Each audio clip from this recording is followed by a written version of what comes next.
Hi everybody, and welcome to Breaking Bread, Cooking in the Upper Room. I'm your host, Justin, and tonight we have a special treat in store for you.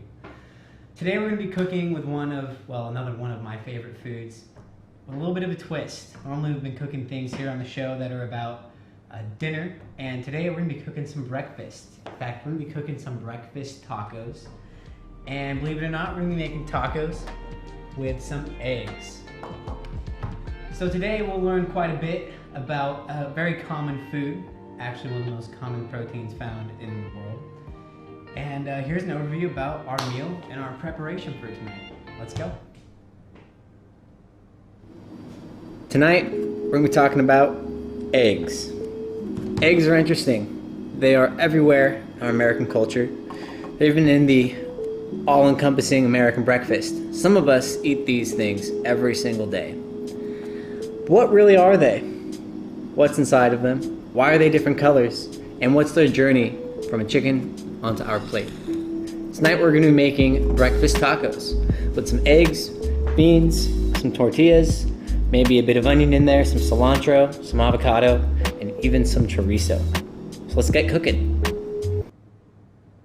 All right, so some housekeeping before we get started.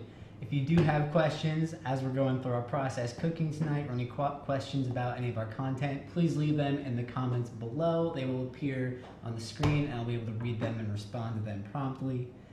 And without further ado, let's begin. So, to start off, let's go through our ingredients that we'll need for tonight. We'll need a couple of eggs, 3 to 4 preferably. If it's just you yourself, then maybe just 2. I have some chorizo I'm going to cut up that's going to be going with this tonight as well. We have some fresh corn tortillas, a couple knobs of butter. We have some guacamole or avocados if you have those on hand, some salsa if you'd like, and some cilantro for some garnishing. Now to start with all of this going, we're going to start with our chorizo.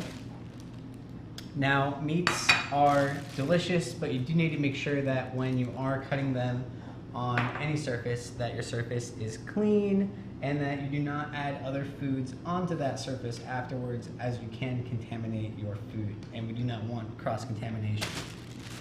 So to start with our chorizo, we're going to take a knife and a knob of butter here. And we're just going to drop that into a pan that is already being warmed. Use about a tablespoon for this. And as that is heating up, we will go ahead and open up our chorizo. I love this stuff. It's delicious. It's great for breakfast. It's great for dinner. It tastes phenomenal. And you can pretty much pair it with almost anything if you want. So go ahead and take your skin off on this. We'll go ahead and peel it open into our pan here. And you can just go ahead and throw away that casing. We're going to break this up a little bit so it cooks a bit more evenly and a bit more quickly. So eggs. Eggs are I find, very unique food group. One of the few foods that some people on specific diets, say vegetarian or the likes, will consume because they're not technically animal meat, though they are an animal product. And they're actually composed of quite a few things that we might not think of every day when we see these, say, in our grocery stores. So when you look at an egg, what do we think about, right? We might think about the hen that these came from. We might think about all the delicious classic American breakfasts that you can make with these. You might even think about or remember that, oh yeah, eggs are a great source of protein. They're really good for you. And the scary misinformation that eating just a couple too many of these a day can be horribly terrible for your cholesterol. We'll get into that in a bit. But what actually makes up an egg? Well, there's actually 5 distinct parts, and they're actually quite fascinating to me. One, quite obvious, is we have the shell of our egg here. Now the shell is mostly made of calcium carbonate, and it's job is just to simply protect the yolk on the inside. If this was a fertilized egg, which it is not, it would protect the little hatchling that would be growing inside of here. And it also kind of keeps, obviously it keeps the egg from breaking open. It also keeps bacteria and other things from infecting the egg and then ruining the life cycle of the chick inside. Now, what some people might not know is there's actually a very thin, almost waxy coating on the outside of fresh eggs that were not necessarily purchased in the store. These were kindly gifted to us by Sadie and her family. They have some hens with them, and they were able to give us a couple for today's show. And this membrane that these eggs typically have serves a very valuable purpose. It actually holds moisture and air within specific parameters inside the egg and outside of the egg. And when you go buy eggs at, say, the grocery store, all those eggs have been sanitized and washed. And what happens when you wash eggs with any type of detergent is it breaks down what that barrier that is actually called the cuticle, or occasionally called the bloom.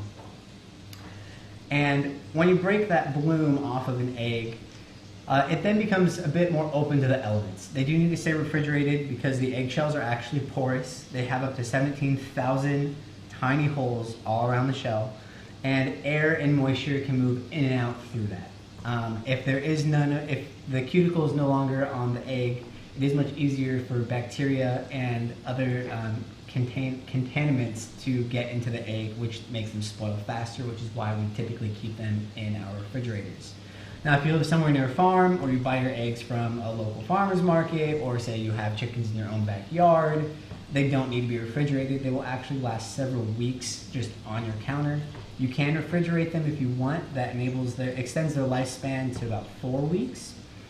You could push it past that. It takes a while for them to really go rancid. But a good trick you can do to tell if your eggs have gone bad is they actually have an air bubble inside the egg. Now, the air bubble is not there when the egg is formed in the hen. It occurs when the egg drops out of the hen and cools down to a closer to an ambient temperature, and gases, or the atmosphere essentially, actually moves into the egg as the egg cools down and the liquids inside condense, and a small pocket is formed that is typically formed on the larger round side of our egg here. And as time passes and more air goes into the egg and moisture leaves the egg, that small air pocket will actually get larger. That's a good test you can use to see how fresh your eggs are. You can put them in a large bowl, and if the top of the egg stands up, it's fine. If it lays flat, they're usually very fresh. If the egg is floating, you might want to second guess eating that one. It might have gone rancid at that point. And they also have, obviously, the two edible parts inside. You have your yolk and your egg white. We'll get into that in a bit when we crack these open. And they have a fifth element that is in between the egg whites and the egg shell. Now, you typically notice this frequently when you hard boil eggs. When you go to peel them, there's that small membrane layer, that white membrane, that's in between the shell and the egg that sometimes can be a pain to get off, and it sometimes breaks the eggs apart. Obviously, we don't typically consume that part of the egg, but it is actually mostly proteins and is typically used as supplements or in supplements that you could buy at your local grocers if for some reason you needed something like that. So let's get started. We're going to crack open our eggs here, get them prepped for our stovetop.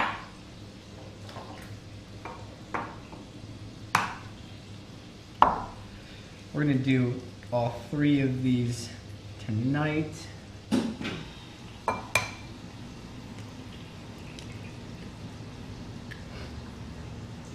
So eggs are quite interesting in terms of where we get them from, how they're produced. There's quite a few different varieties of farming that is used to get eggs onto your table. And we're gonna whisk these a little bit. Some people, when they're scrambling eggs, might add salt. I usually avoid adding salt until the end. When you add salt, it actually prematurely breaks down the proteins that are in the egg whites, and then you get a really runny egg, and it typically doesn't have as much fluff and velvetyness as you cook them. So before we put that in our pan, let's go back and check on our chorizo. So this is coming along. We're going to break this up a bit. I want this pretty fine, small enough that you can kind of spoon this into our tacos in a moment here. If you find your pan is getting a little hot or the butter is starting to burn slightly, that's all right. I find chorizo actually tastes a bit better with a bit of crisp on it, as the meat and the butter kind of fry a little bit in the fats from the butter and the pork, or whatever meat chorizo you actually have on hand.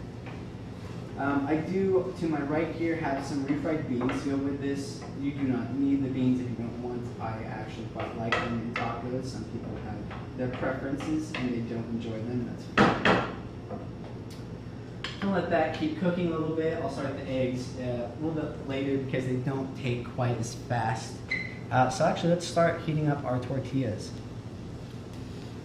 So for heating tortillas, you can use a tortilla pan if you have one. I like just using something simple like a cast iron, and I will typically have a plate with just a towel over it that you can use to rest your tortillas in so that they stay warm as you're preparing the rest of the meal. Let's stir our chorizo once more.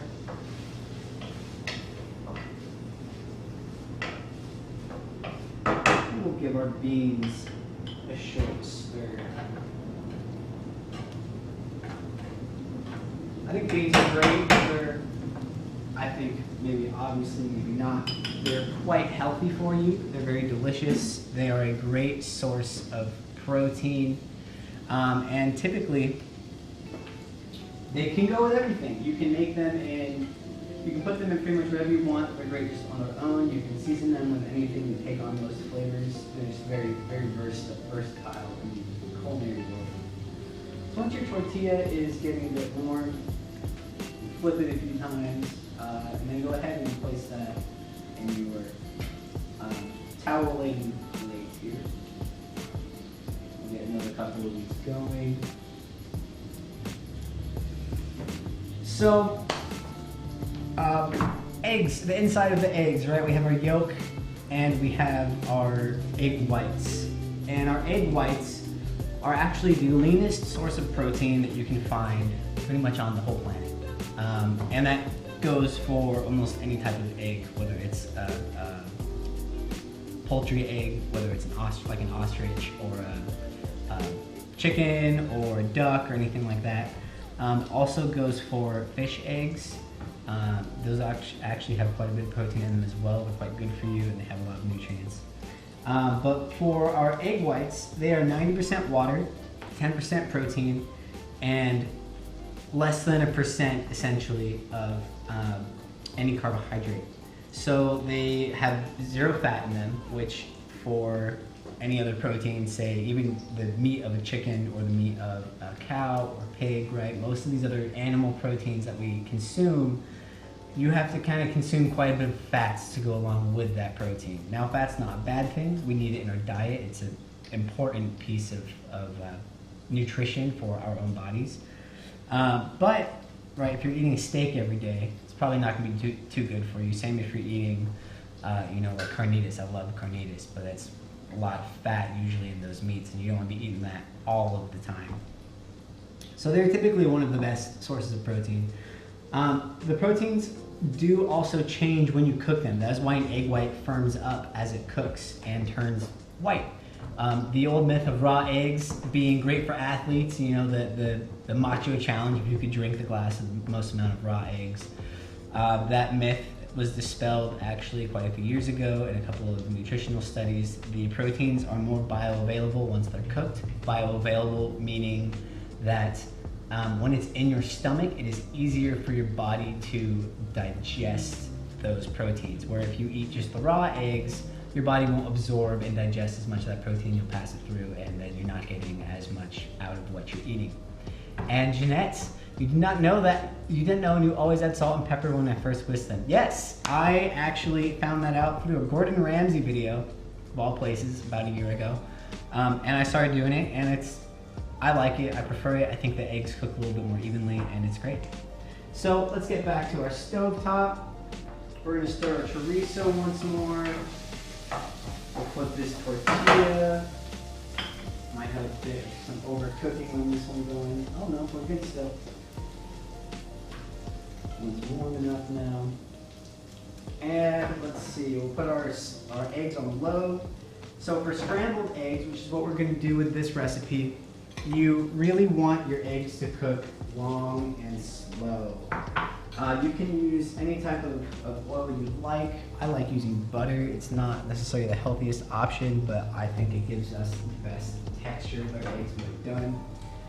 And the reason why you want to cook them long and slow, is that if we cook eggs too rapidly, that is, if we cook them at high heat for a very short amount of time, the egg whites tend to firm up too quickly. They won't have a custardy texture, and as the proteins cook past their ideal consistency, they tend to get crunchy and almost chewy. It's like if you have a sunny side up fried egg that's cooked for a bit too long, right? The bottom usually tends to be a bit chewy and not always very tasteful. So our butter's turning a little brown here. We're going to take this off the heat for a minute just to cool off before we drop our eggs onto it and set it on top of our cast iron for a moment here and let that cool for a second. And with our beans, these ones were can-bought. If you want to get really fancy, you can make your own refried beans. I love making them with black beans. They're delicious. They take quite a while to prepare, but I really think they're worth it. So, but today we're going with our canned beans. All right, so our pan's a little bit cooler. We're going to take our eggs and we're going to dump them in. Now, the thing with cooking our scrambled eggs is you do not want to let them sit for very long. Your eggs should be in constant motion as they're cooking. And you will see that they begin to slightly chunk a bit. If we keep these moving, then the egg will actually keep a bit more of a liquidy consistency. I'm actually going to turn the heat off for a second. On burner. And let these sit just for a moment. Got our other tortilla going over here. Stir our chorizo. There we go. It's starting to brown up really nicely. If you're cooking along with me at home, I'm sure this smells delicious by this point. It smells wonderful in our kitchen here. We're going to turn this up to about medium. Let that brown a bit more. And we take our eggs. Once again, we want to keep stirring these. Get them. So it's almost like an in-between between a solid and liquid consistency. You don't want them running like this anymore, but we don't want them to become hard and runny. So we'll add a little bit more heat. If you're doing this at home and you have some more stovetop space, instead of turning the heat off, you can just remove the pan from the heat for a few seconds and keep stirring. Now at this point, I will add a pinch of salt. As you can see, these are starting to firm up a bit. This is just like once. And if you like pepper, put some pepper in your eggs too. I do like pepper, so I will be adding a bit of that. So I just use about a pinch, a good pinch, but just a pinch. Any extras you can drop on a plate, sink, trash, whatever. Then you'll take some pepper and just a simple crack or two. Not like a ton of pepper. Pepper tends to overpower milder flavors like an egg if you use too much, since eggs are quite a smooth flavor. Alright, so as you can see with these, even just sitting here for a moment, they're starting to cook a bit on the bottom of the pan. That's fine. But again, that is the consistency that you don't want the rest of your eggs getting to. And we can take a moment and stir our chorizo. And we'll turn this down once again, low.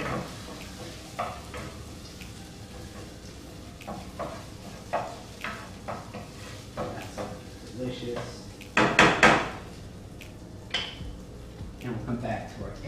a bit of juggling, cooking multiple things at once in our kitchens. That's I find fun. Some people I know and some friends of mine that tried to get in the cooking bit in this past year, and they found it very frustrating because yes, at times you will screw something up. You will cook one thing too fast or one thing too slow, and you might burn things, or something might just be not fully cooked done.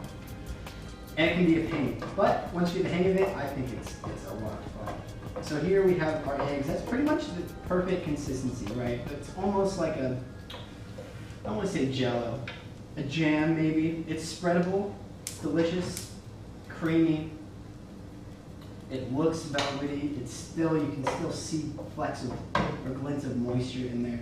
So we're going to take one of our tortillas now, and we're going to take a spoon for our beans. I like putting beans on the bottom. So you don't need too much if your tortillas are a bit smaller like mine. You just need enough for some flavoring. And spread that around a bit. Now we're going to take about a half a scoop or a quarter scoop of our eggs and place those on our tortillas.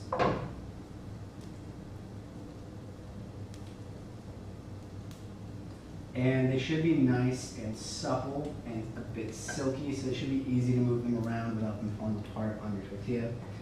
And then we can grab a spoon for our chorizo. And I just like spooning this on here.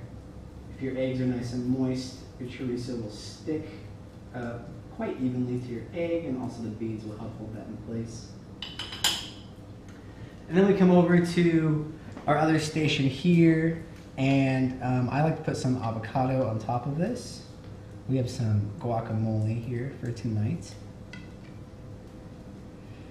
And then I'll add a small spoonful of some salsa.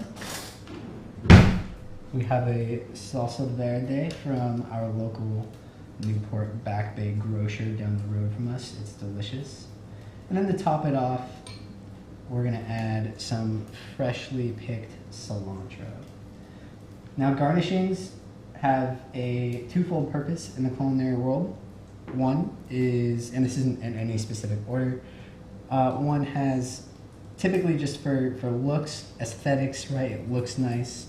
And two is usually you have your aromatics as your garnish. So you have a bit of flavor there that has some smell that gets into your sinuses and your scent when you first go to pick up and eat your food, and that adds to how we eat. All right, looks like we have a comment. If they're store-bought eggs, that make a difference if you cook them straight from the fridge versus at room temperature. The only difference I think there would be within that is cooking time difference, simply because the eggs are colder right out of the fridge. You could let them sit and warm up to room temperature if you want. You don't need to. I wouldn't let them sit for, say, a couple hours. If you're going to make brunch and you get up one morning and you go run errands and leave your eggs on the counter in a 75-degree house, I would be a little bit cautious with that, because remember, once you've washed off those membranes, they are susceptible to going rancid. But that's a great question. All right, so I'm not going to eat this whole thing in front of you guys right now, but I'm going to have a couple bites because it looks delicious to me. I'm going to grab a small plate first. Or a bowl. A bowl will do. We're breaking dinner rules. We're having breakfast. You have cereal and bowls. We'll have taco bowls tonight. All right, let's see how this comes out. This looks delicious.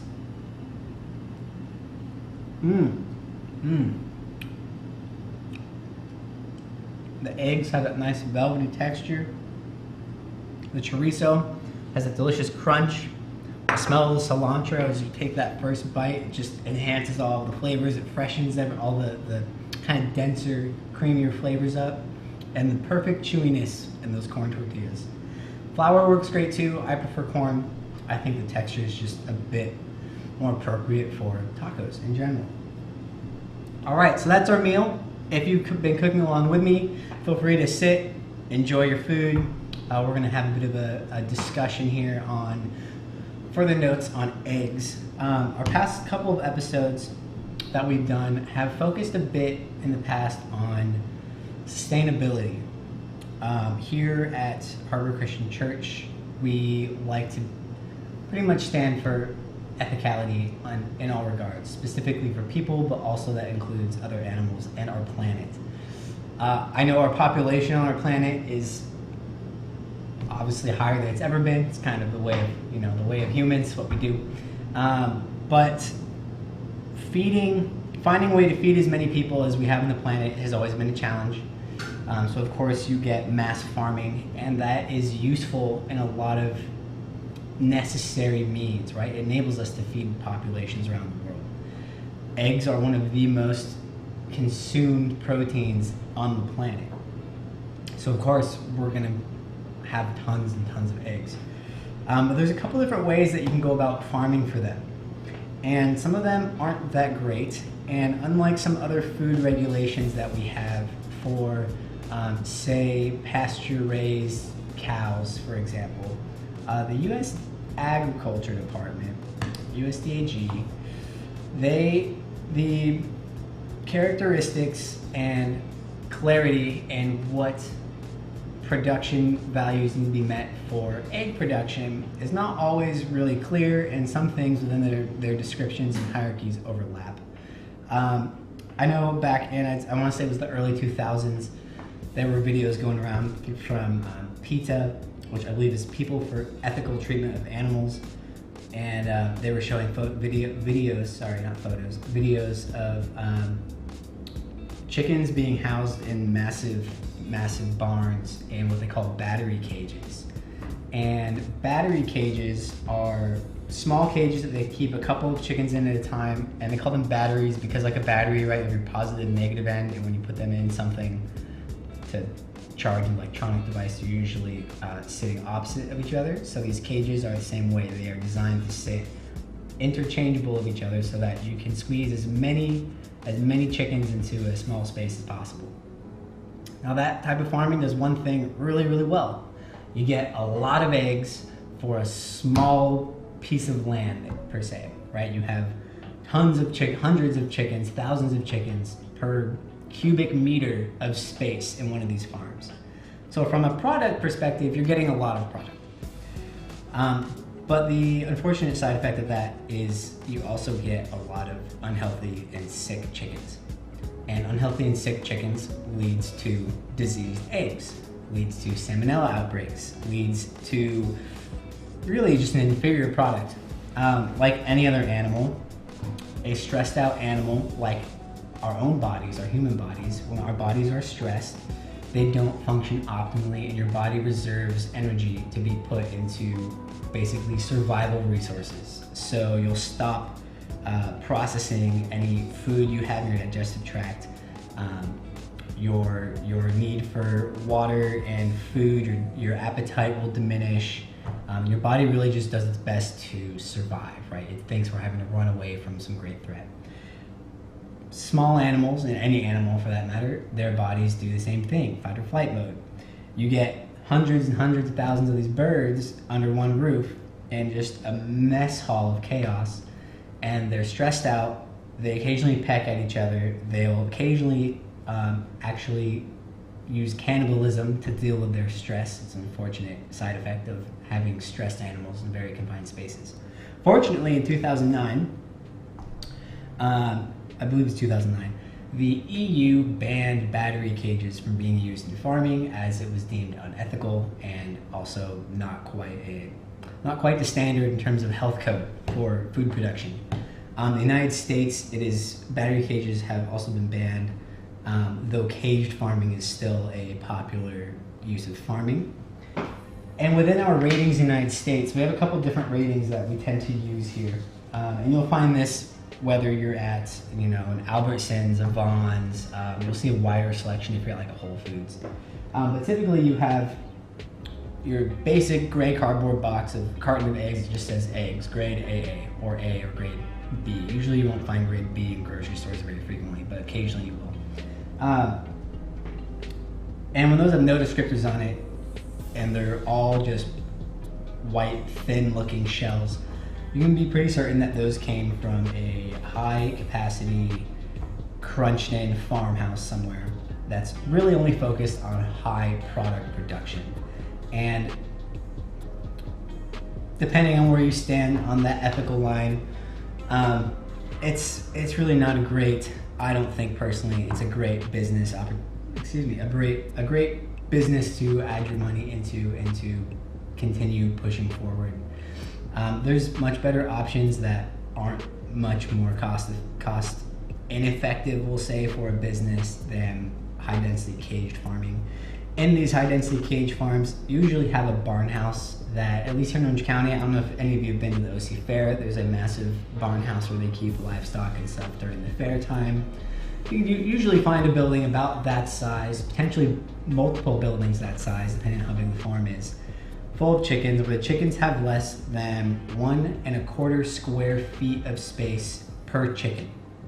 So imagine being in a football stadium with a couple, probably 100,000 people, and you are arm to arm with everybody, and there's food on one side of the stadium and there's water on the other, and you have to fight your way to go get water and go get food, and there's no bathrooms.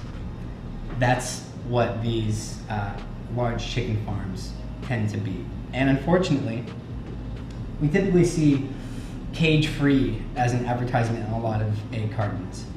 And this is where there aren't enough discrepancies, I don't think, in the system of labeling our food sources. Cage-free just means that the chickens have not been in a cage at any point in their life. And unfortunately, that does not mean that they are not crammed in like a sardine in a massive farmhouse somewhere. Those chickens typically don't have access to the outdoors. They usually only have man-made light with like fluorescent lights lining the ceilings of the buildings. The farmers will use the light to kind of dictate the life cycle happenings of the chickens, right? So if you control how much daylight there is, synthetic daylight that is, you can get higher productions of eggs. You can get the hens to lay eggs more frequently depending on the light cycles. Cage-free can also mean that they are in a large barn space. They could have 5 square feet per chicken in this entire space, which is, for a fairly small bird, a good amount of healthy space for them. That also means they could potentially have access to the outside or not, but again, that's not within the clarities of descriptor of cage-free. So that's, it's hit or miss. Sometimes in marketing, they tend to make it look all happy, where you have like the little kid holding the chicken and the farm in the background and the grass behind the kid holding the bird. That's not usually what these farms look like at all. The next level in that hierarchy that we typically have is free-range chickens. So free range is usually, free range is required that the hens have access to outdoor sunlight. Doesn't mean they'll go outside, but they have to have access to go outside. I believe it's a minimum of 100 square feet of outdoor access with grass and pecking grounds for the hens. Again, that does not limit the number of hens you can squeeze inside the barn, but it does mean they do have access to go outside, to move around a bit, to potentially have a bit more space if they so choose. But again, that can be very misleading, right? Our marketing tends to try to put the smiley face on all of this so that they can get your sales. And again, it's a business; it's a necessary business. But food marketing and nutrition marketing is, boy, it's a dodgy field at the moment, dodgy business.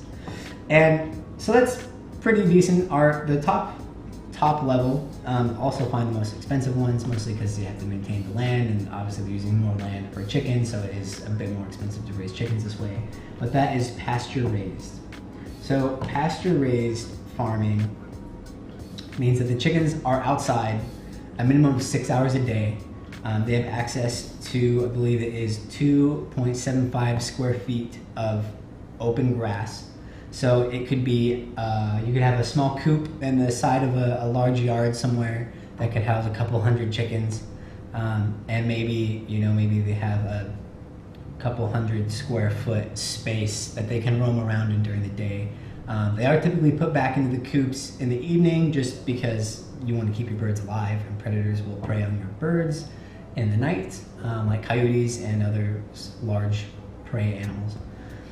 So they are typically forced back into their coops at night, but that's also typical of hens in general to gather and move together back into their coops. But again, pasture raised, they have space, fresh air, sunlight.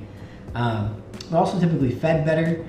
A lot of the mass farms will feed their chickens grain and soy. A lot of soy. Soy is a very cheap product, and for feeding livestock, that is. And that's a whole nother conversation with the issue with how much land is used and torn down to grow soy to feed things like cows and pigs and chickens. Again, that's maybe another episode or a longer conversation. But chickens' diets, like our diets, they need to be varied. Chickens will eat grass. They will occasionally peck at vegetables and leafy greens and things running around in the grass. They will also eat insects. They eat tons of insects.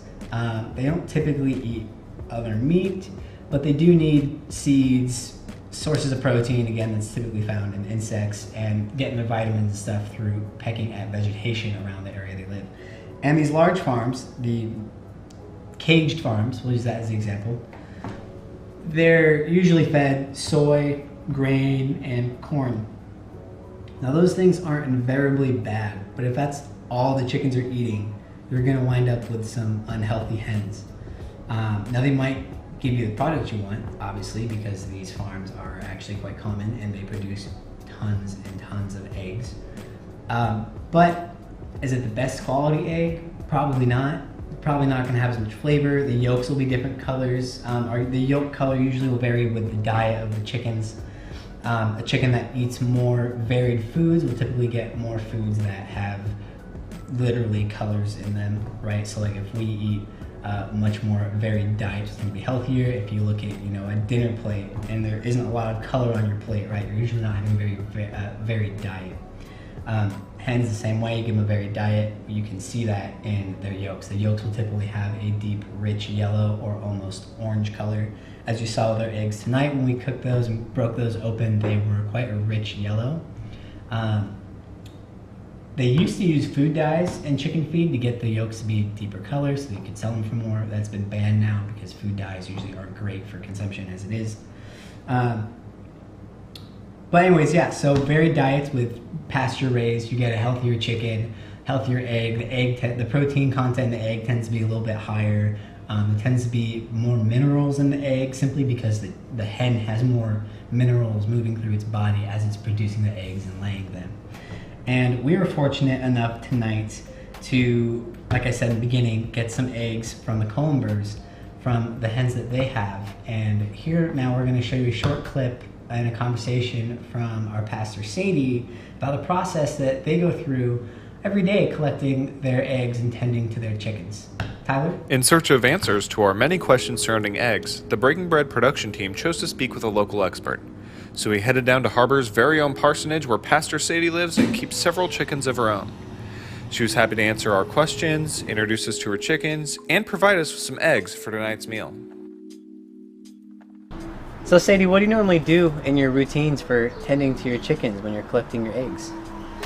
So with the egg collection, one of the things that people don't realize about chicken eggs is that the only reason we really need to refrigerate them is because when you buy them in the grocery store, they've been washed, and the membrane that sort of encases the egg, when you wash it, that goes away, and that's when a chicken egg will start to go through that rotting process. We actually learned that when we were living abroad in Costa Rica and no eggs were refrigerated anywhere. And we were like, how is it possible that they're not refrigerating eggs? And we started to learn about that. So now when we want to use eggs, we come out and get them. We'll occasionally have extras that we leave in there, but our chickens are super maternal and they really like to sit on the eggs. So we leave them sometimes for a few days before we get them. And then we'll just kind of, as we use them, we do eat a lot of eggs. So as we use them, we come and get them. That's our process. So can you show us how we gather our eggs in the mornings? Sure. So we have a little entrance into the house. We have a basket that we keep our eggs in. And this is one way that we can open it up and not have the chickens come running out like they love to do. otherwise. And it looks like they've cracked an egg because I can see the yolk, one's been cracked. So that it says to me that we have left them for too long and we need to not leave them for that long. So you can see the egg yolk got cracked on that one.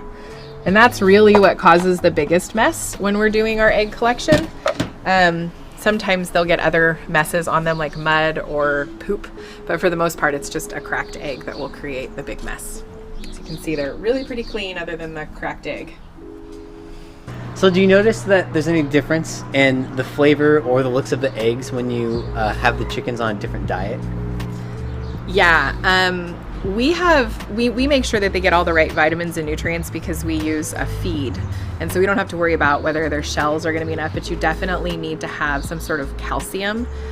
One way to do that is cracked oyster shells. And so that's what we mix in with their feed usually. But even one of the feeds we give is an organic one that has a lot of that calcium mixed in different ways. So you don't want to overdo the vitamins, but just making sure that your feed has some vitamin in it. And then one of the things we really notice is the more greens they eat out of your garden, the darker yellow or almost orange the yolks will become. Our yolks are really dark yellow. When we lived in San Diego and we had a really big open free range space for them to be in, their yolks would get orange. Interesting. Like Like dark orange. So here we don't have as much space. They eat our grass, they eat, we have a lot of herbs planted in the garden. They get a lot of bugs when they're free ranging through the yard, but it's a small yard, so they're not going to get quite that dark orange, but definitely giving them greens helps with that. And they taste really good, a lot richer.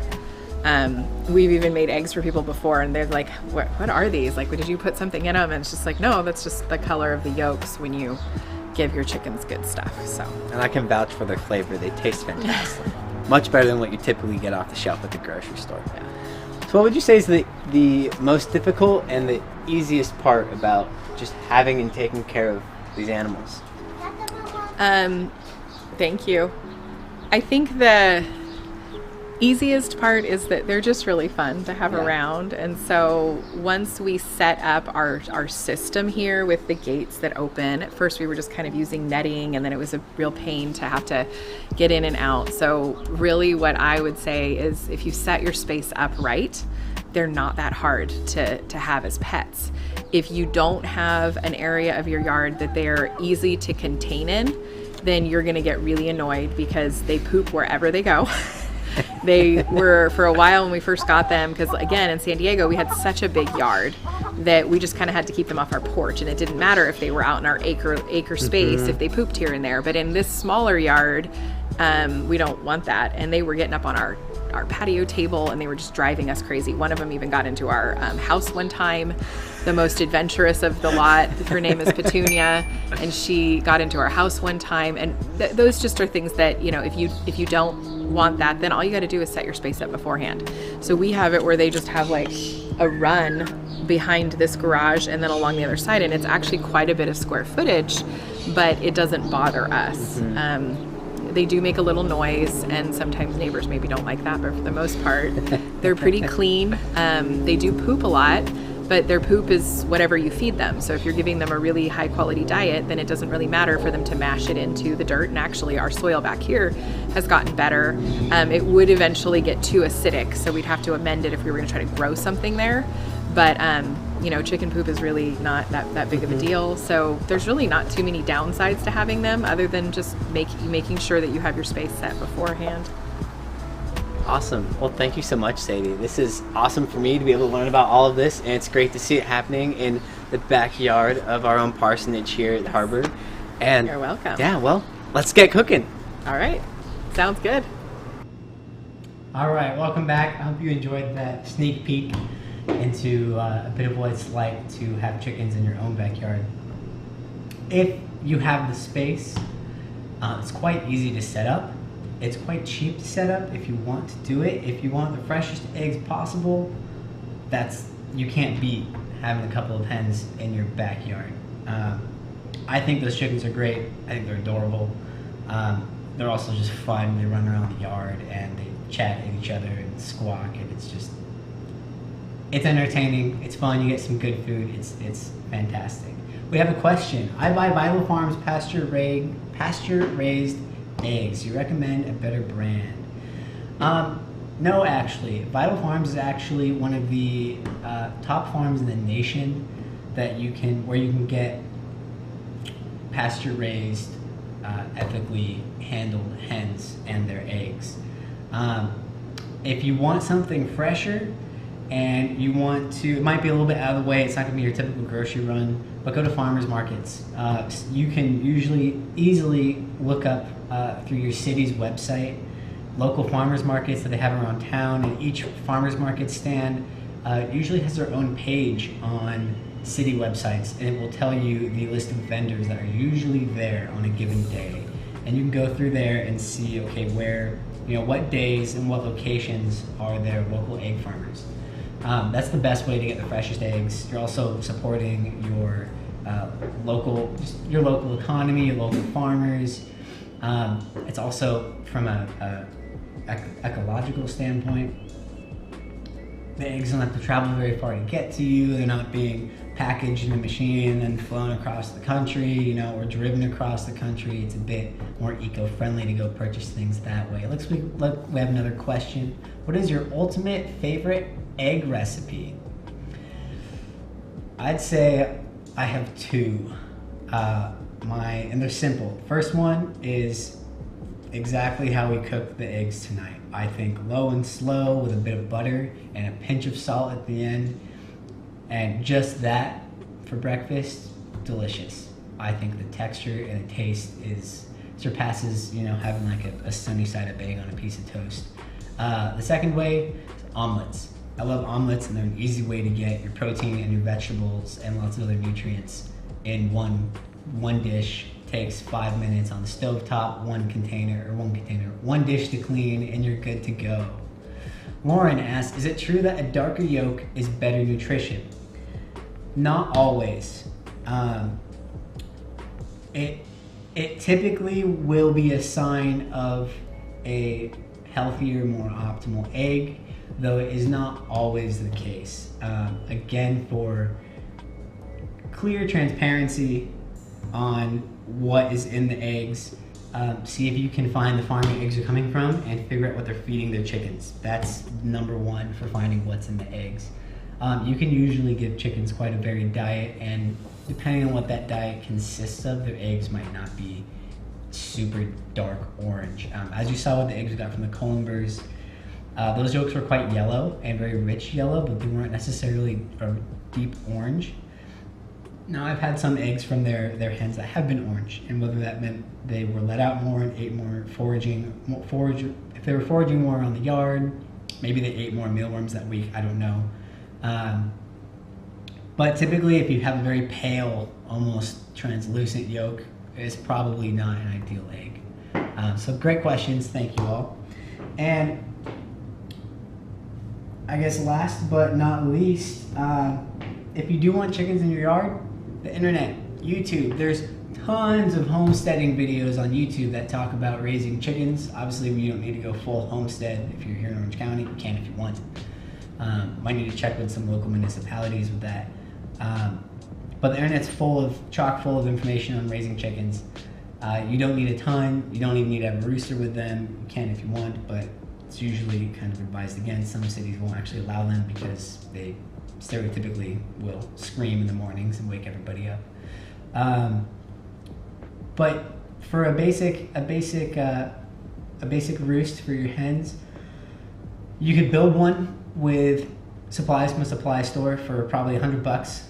Actually, not probably, likely. There are several designs I found online that range from $100 to $150 of hardware that you could get at Home Depot or Lowe's or somewhere and build on your own. You can also buy pre-built sets. You can buy high-end, like fancy, decorative, match to your home type of things. And those can get very expensive and they're very high-end. It's not necessary, but if you want to be luxury with your hens, go for it. And the hens themselves, once you purchase them, feed for them is likely the most continuous cost. If they do get sick, a vet visit, potentially That is something I learned. I didn't realize you'd take your chickens to the vet, but totally makes sense, right? You're taking care of animals, and if they get sick, you need to know what you need to do when they're sick. But again, use the internet. A tons of free information out there. You could also, I'm sure, call your local wildlife facilities if you really wanted to, even our Newport Back Bay facility here. They might have information for you if you'd be interested. You might also even be able to find people in the area who just have hens in their backyards, and they have more eggs than they know what to do with, and they might even just give them away if you can find those people. So internet for this type of stuff is great. We live in a time where you can get information on anything, and it's free for the most part. So if you're interested, take a look at it. If not, I think some of the just videos of the ingenuity of some of these people and how they built these essentially homes for these birds is quite fascinating, and I think it's really great to see that more and more people are taking up owning hens and caring for animals and tending to basically a small farm. And before we close, I want to go over a couple average nutritional values that you typically find in a grade A pasture-raised egg. And this is simple information you can find on the internet. It all depending on the study and the setup of said study and chicken feed and all that, right? You might get some varying results, so your numbers might vary if you go look this stuff up on your own. But pretty consistently, what I found with about 100 grams of eggs, which is roughly 2 large eggs, you're going to get about 170 kilocalories in those 2 eggs, which is actually quite a bit of calories in 2 eggs, which is great. You're going to get about 6 to 8 grams of protein in those 2 eggs, which is a lot of protein. And again, a lot of people eat 3 eggs for breakfast. And eggs also have way more than just protein in them. Protein's only in the yolks, so if you say you buy a jug of egg, or not in the yolks, sorry, only in the whites. So if you buy a container or a carton of just egg whites, you're just getting protein in that, you're not getting everything else.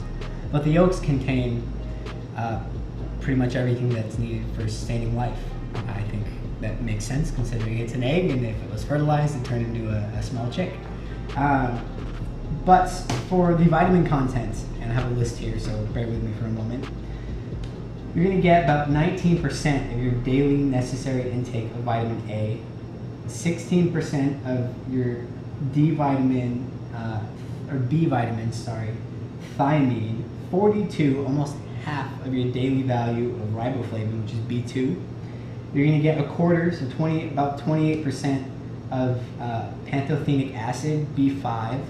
You're going to get about 11% of folates, which is our B9 vitamins, about 50% of your B12 vitamins, 60% of your choline needs, 60% of choline needs, 15% of your vitamin D needs. So that's actually a good fact to know, right? Our bodies typically only make vitamin D more in the sun. It's not super common to get it elsewhere. That's where we make the most of it, as we go outside.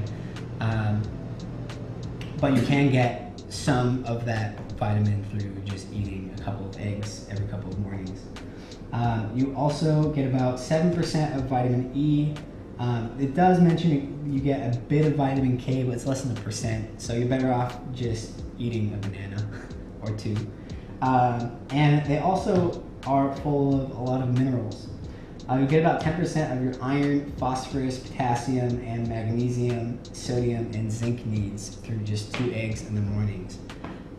That, to me, I think is incredible, especially with the amount of B vitamins that are in these.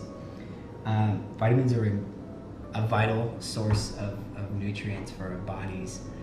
And we need them from proper muscle functioning and muscle rehabilitation to proper functioning nervous system, right? They help our body communicate essentially with itself. So our nervous system can tell our muscles when they need to do things, when you want to say pick up your hand or use a knife or go for a run.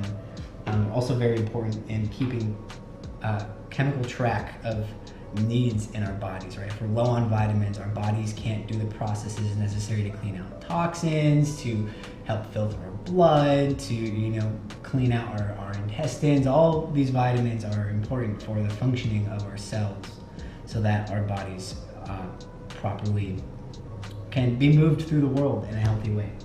So I hope tonight was a bit of a fascinating deep dive into eggs, a bit of the egg industry, I hope you learned a bit about what you can do at home on your own time to either participate or not in finding more locally sourced or even just better sourced eggs. If you found tonight interesting and you want to learn more about a variety of topics, we will be meeting back here, same time, same place, from the comfort of your homes at the last Wednesday of next month. And next month's topic is local flora. Originally I was going to do local flora and fauna, but we don't need to get too much into local animals because we don't really eat a lot of local animals in Southern California. I don't think most people would want to. But the local flora, there is tons of plants that have been used in modern day cooking and indigenous medicine, and they're everywhere. There are so many things that you probably pass by every day on your drive to the grocery store, or if you're going into an office at this point in our COVID times, you might pass them on a drive into an office or wherever have you be. So if you want to learn a bit more about that and their varied uses, then come join us next month here on Breaking Bread. So thank you guys so much for joining me. I hope you have a fantastic night, and I'll see you on the flip side.